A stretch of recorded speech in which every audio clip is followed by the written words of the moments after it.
យុវជនម្នាក់បានរកឃើញធ្នមាសមួយដុំដោយមិននឹកស្មានដល់ខណៈពេលកំពុងកាន់ដោយមិននឹកស្មានដល់លោហៈនិងធ្នមនុស្សស្រាប់តែប្រែក្លាយទៅជាធ្នឹមពន្លឺពីរហើយបានចូលមកបន្ទាប់គាត់ទទួលបានសមត្ថភាពក្នុងការសម្គាល់អ្វីទាំងអស់នៅក្នុងលោកឥតនេះមានតម្លៃពីរផ្សេង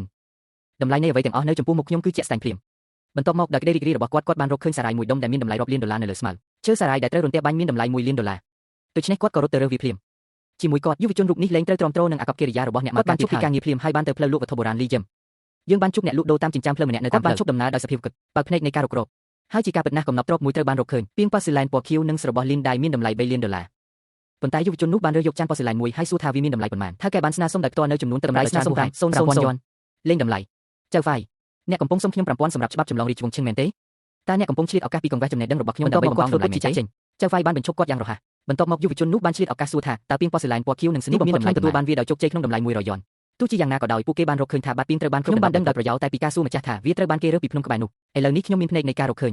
យើងពិតជាមិនអាចខកខានឱកាសស្វែងរកកំណប់នេះបានទេបន្ទាប់មកគាត់បានយកកំណប់ទ្រព្យទាំងពីរនោះទៅហាងលក់វត្ថុបុរាណខ្ញុំមិនចង់ឲ្យបុគ្គលិកហាងមើលងាយខ្ញុំគាត់ឲ្យចាក់ចេញយ៉ាងលឿនប៉ុន្តែលោកគ្រូឆេនដែលនៅពីក្រោយពួកគេបានទទួលស្គាល់ភ្លាមថាកំណប់ទ្រព្យទាំងពីរគឺជារបស់ពួកគេបានឡើងទៅយ៉ាងលឿនហើយបញ្ឈប់យុវជននោះក្មេងល្ងងតើអ្នកនិយាយជាមួយភ្ញៀវរបស់អ្នកយ៉ាងដូចម្តេចចុះមកទីនេះឥឡូវនេះបន្ទាប់មកលើករន្ទះបាញ់មកបោះភ្នំការវិតម្លៃបញ្ជាក់ថាជាសម្ភារៈលំដាប់កម្ពុជាស្នើសុំដោយផ្ទាល់ចំនួន2លាន2សែនច្រើនជាង1លានដែលផ្ដល់ដោយប្រព័ន្ធគាត់បានផ្ដល់ជូនត្រឹមតែ2.6លានសម្រាប់ពីងប៉ូស៊ីឡែនពណ៌ខៀវនិងស្នីល្អជាងអ្វីដែលប្រព័ន្ធផ្ដល់ឲ្យ3លានគឺតិចជាងច្រើនតម្លៃដែលគេរំពឹងទុកគឺ2.8លានផោនដូច្នេះខ្ញុំបានប្រាប់បរិសុទ្ធចំណាស់និងសុភាពបរិសុទ្ធចំណាស់នោះពីងប៉ូស៊ីឡែនពណ៌ខៀវនិងស្នីមានតម្លៃតិចជាង2.8លានដុល្លារខ្ញុំនឹងមិនទិញវាទេលោកគ្រូចេនមានការភ្ញាក់ផ្អើលយ៉ាងខ្លាំងដែលយុវជននោះយល់ច្បាស់អំពីតម្លៃបែបនេះគាត់ត្រូវតែជាអ្នកជំនាញដូច្នេះគាត់ក៏យល់ព្រមដោយស្រួលគាត់ត្រូវបានគេផ្ដល់ឲ្យ4លាននៅនឹងកន្លែងគាត់ក៏បានប្រាប់យុវជននោះថាប្រសិនបើគាត់មានទ្រព្យសម្បត្តិណាមួយនៅថ្ងៃអនាគតគាត់គួរតែយកយុវជននោះបានលីកន្ត្រកមួយលើខ្នងហើយបានឡើងលើភ្នំដើម្បីចាប់ផ្ដើមការប្រមាញ់នៃការរុករកត្រូវបានធ្វើឲ្យសកម្មក្នុងមួយផ្លេតផ្កានិងរុក្ខជាតិជាច្រើនប្រភេទធូលីដីនិងកំទេចកំទីទាំងអស់អាចមើលឃើញយ៉ាងច្បាស់មិនយូរប៉ុន្មានគាត់សម្រេចបានសមិទ្ធផលដ៏សំខាន់មួយការផ្លែព្រូនរបស់ទីក្រូចឃ្វិចរាជវង្សមីងពាក់កណ្ដាលខាងឆ្វេងមានតម្លៃ30លាននីមួយមានតម្លៃ10លានអូព្រះជាម្ចាស់ឲ្យពិតជាមានរបស់ល្អនៅទីនេះមែនយុវជននោះបានរត់ទៅមុខដោយរំភើបហើយចាប់ផ្ដើមជីកពិតជា11ត្រូវបានជីកចេញពីដីធូបការផ្លែព្រូនរូបទីក្រូចឃ្វិចគឺជាគូនេះជាពាក់កណ្ដាលខាងឆ្វេងខ្ញុំគ្រាន់តែមិនដឹងថាពាក់កណ្ដាលទៀតរបស់ខ្ញុំនៅពីដាក់ធូបការផ្លុំចូលទៅក្នុងកន្ត្រករួចលោកក៏បានរកឃើញផ្សិតកេណូដឺម៉ាលូស៊ីដឹមអាយុ1សតវត្សដែលមានតម្លៃ1 2លានយ៉ននិង10ថ្នាំជក់ឆ្លាក់រូបនាគមួយដែលមានតម្លៃ2លានដុល្លារជាការពិតណាស់យុវជននោះបានទទួលយកពួកគេទាំងអស់ដោយមិនស្ទាក់ស្ទើររឿងទាំងនេះមិនអាចលក់បានទាំងស្រុងក្នុងពេលតែមួយទេបើមិនដូច្នោះទេវានឹងបង្កឲ្យមានការច្រណែនឈ្នានីសម្ដងមួយគឺជាវិធីសាស្ត្រដែលមានសុវត្ថិភាពបំផុតបន្ទាប់មកយុវជននោះបានសម្រេចចិត្តលក់ធូបការព្រីងដ៏មានតម្លៃបំផុតជាមុនសិនខ្លាយជាសេដ្ឋីជាមុនសិនទន្ទឹមនឹងនេះនៅក្នុងហាងលក់វត្ថុបុរាណនាយកប្រតិបត្តិស្រីដ៏ស្រស់ស្អាតម្នាក់កំពុងផ្ដល់ប្រាក់7លានដុល្លារសូមលោកគ្រូចេនជួយខ្ញុំរកពាក់កណ្ដាលទៀតនៃធូបការផ្លែព្រូនរៀងទីក្រូចប៉ុន្តែលោកគ្រូចេនបានបង្ហាញពីការលំបាករបស់គាត់វាមិនមែនថាគាត់មិនចង់ជួយនោះទេពាក់កណ្ដាលទៀតនៃធូបការព្រូននៅតែបាត់រហូតមកដល់សប្តាហ៍ថ្ងៃនេះឱកាសនៃការអភិរក្សរបស់វាគឺកម្រណាស់គ្រាន់តែពួកគេមើលទៅគួរឲ្យសោកស្ដាយភ្លាមនោះអ្នកលក់ដូរបានមករាយការណ៍ថាយុវជននោះបានមកដល់លោកគ្រូចេនបាននាំនាយកប្រតិបត្តិស្ត្រីនោះទៅជួបនាងភ្លាមជាវ៉ងសូមឲ្យខ្ញុំណែនាំវាដល់អ្នកនេះជាលោកឆៃនាយកប្រតិបត្តិនៃក្រុមហ៊ុន Chase Group ហើយអ្វីបានជាលោកគ្រូចេនមានសុជីវធម៌ចំពោះគាត់យ៉ាងនេះយោមើលខ្ញុំបានមកដល់ពេលវេលាដ៏អាក្រក់កន្លែងណាជាវ៉ងអ្នកបានមកថ្ងៃនេះខ្ញុំឆ្ងល់ថាតើនេះជាអ្វីខ្ញុំនៅទីនេះដើម្បីលក់ទីក្រូចឃ្វិចសម័យរាជវង្សមីងនិងធូបការផ្លែព្រូនរបស់ទីម៉ាន់ដារីនតើអ្នកយកដបនេះមកពីណាលោកគ្រូចេញហើយអ្វីបានជាអ្នកមិនមើលកំណប់ទ្រព្យនេះជាមុនសិនគួរឲ្យស្អប់ខ្ពើមគាត់កំពុងមិនអើពើនឹងខ្ញុំកំពុងមើលសម្លៀកបំពាក់របស់អ្នកខ្ញុំសង្ស័យថាដបនេះคล้ายដែររៀងនេះក្រែមតាមការពិនិត្យឃើញស្នាមឆ្កូតនិងស្នាមពាក់នៅផ្នែកខាងក្រោមវាស៊ីគ្នាយ៉ាងល្អឥតខ្ចោះជាមួយនឹងធូបការផ្លែព្រូនដែលប្រគល់ដោយតុលាការអធិរាជនេះជាវត្ថុដ៏កម្រមួយនេះជាធូបប៉ាស៊ីឡែនដែលមានរូបទាក្រូចឆ្មានិងផ្កាព្រូនពីរាជវង្សមីងពាក់កណ្ដាលខាងឆ្វេងនេះពិតជាការពិតមែនលោកគ្រូចេងមានភ្នែកមុតស្រួចខ្ញុំគ្រាន់តែមិនដឹងថាអ្នកអាចផ្ដល់ជូនតម្លៃប៉ុន្មានទេជាវ៉ងថ្ងៃនេះអ្នកមិនយឺតហើយក៏មិនឆាប់ដែរឥឡូវនេះជាពេលវេលាដ៏ល្អឥតខ្ចោះតម្លៃនេះអាចកើនឡើងទ្វេដងខ្ញុំនឹងផ្ដល់ជូន20លានអ្នកលក់ដបនេះឲ្យខ្ញុំតម្លៃដ៏ល្អរបស់ខ្ញុំគឺ10លានតើស្ត្រីម្នាក់នេះជានរណាឲ្យប្រាកដតាមពិតពួកគេបានឲ្យខ្ញុំ20លានកាបូបស្ពីប្រភេទ crossbody លំដាប់ខ្ពស់ចុងក្រោយបង្អស់ធ្វើដោយដៃមានតម្លៃ1លាន Atom Hard Culture កំណែពិសេសមានតម្លៃ20,000យ៉នអាវត្រណប់ប៉ាក់គុណភាពខ្ពស់ទេដោយដៃតម្លៃ30,000យ៉នខោត្រណប់លំដាប់ខ្ពស់សម្ភារៈក្បាលសុទ្ធមានតម្លៃ10,000យ៉នព្រះជាម្ចាស់ឲ្យខោត្រណប់របស់ខ្ញុំស្ទើរតែស្មើនឹងទម្ងន់នៃការងារដាក់រយៈពេល2ខែនេះតើនេះជាពិភពរឿងព្រេងនិទានរបស់អ្នកមានមែនទេខ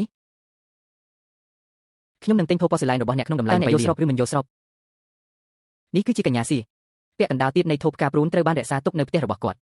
់ដូច្នេះពួកគេបានទិញវាក្នុងតម្លៃទ្វេដងនៃតម្លៃទីផ្សារខ្ញុំបានប្រាប់អ្នកដូច្នេះ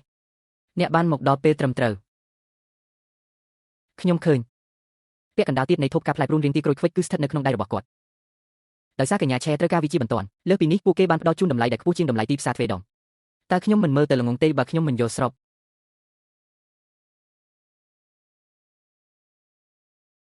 ប្រាក់ចំនួន20លានត្រូវបានទេទៅឲ្យអ្នករួចហើយដប់នេះជារបស់ខ្ញុំឥឡូវនេះ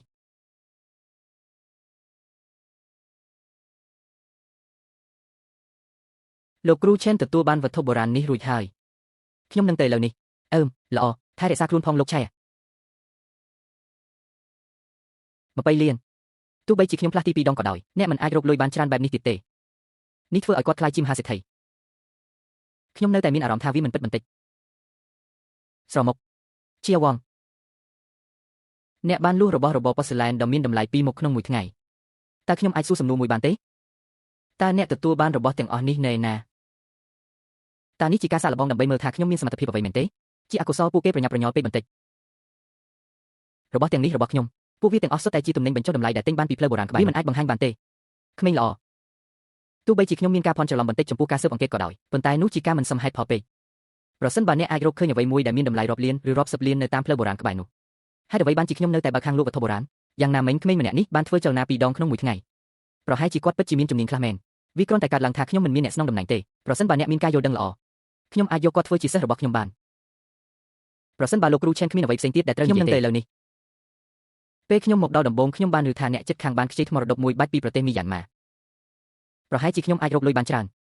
ហេតុអ្វីជាវងរងចាំមួយផ្លេតខ្ញុំមានកំណប់ទ្រព្យមួយទៀតនៅទីនេះ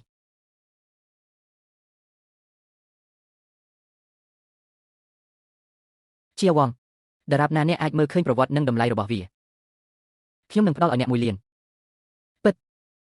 1លាននឹងត្រូវបានផ្ដល់ជូនអ្នកដោយផ្ទាល់នេះជាកែវប៉ូស្លែនពណ៌ខៀវនិងស្នេហ៍ព្រះបរមរាជវាំងរាជវង្សយាន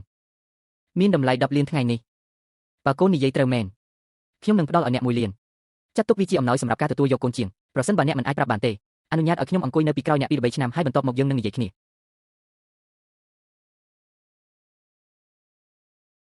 ឈ្មោះវត្ថុច្បាប់ចម្លងគុណភាពខ្ពស់នៃសម័យសាធារណរដ្ឋចិនធ្វើពីប៉ូស្លែនពណ៌ខៀវនិងស្នេហ៍រាជវាំងរាជវង្សយានតម្លៃជាក់ស្ដែង1000យ៉នស្លាកស្នាមคล้ายៗរួមមានស្លាកស្នាមកិនស្រាលនៅផ្នែកខាងក្នុងនៃកញ្ចឹងកោបស្នាមប្រេះតូចអាចមើលឃើញនៅសន្លាក់ខាងក្នុងនេះពិតជាคล้ายៗមែនទោះជាយ៉ាងណាក៏ដោយវិនិច្ឆ័យពីទឹកមុខរបស់លោកគ្រូចិនវាហាក់ដូចជាយើងគួរតែចាត់ទុកវាជាការពិតចុះយ៉ាងម៉េចដែរមិនអាចប្រាប់បានទេអ្នកអាចប៉ះវាបានលោកគ្រូចិនបើខ្ញុំត្រូវនិយាយថាដប់នេះคล้ายៗនៃអ្នកមិនខឹងទេមែនទេអ្វីទៅជាคล้ายៗអ្នកបាននិយាយថាផ្ស្តាំងរបស់គាត់គឺคล้ายៗតើផ្ស្តាំងនៅណា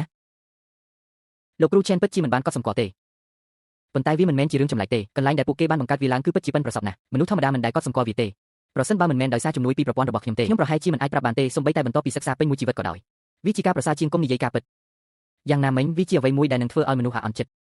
លោកគ្រូចិនខ្ញុំគ្រាន់តែលេងសើចទេខ្ញុំមានរឿងផ្សេងទៀតដែលខ្ញុំកំពុងចាក់ចេញឥឡូវនេះហេតុអ្វីជាវង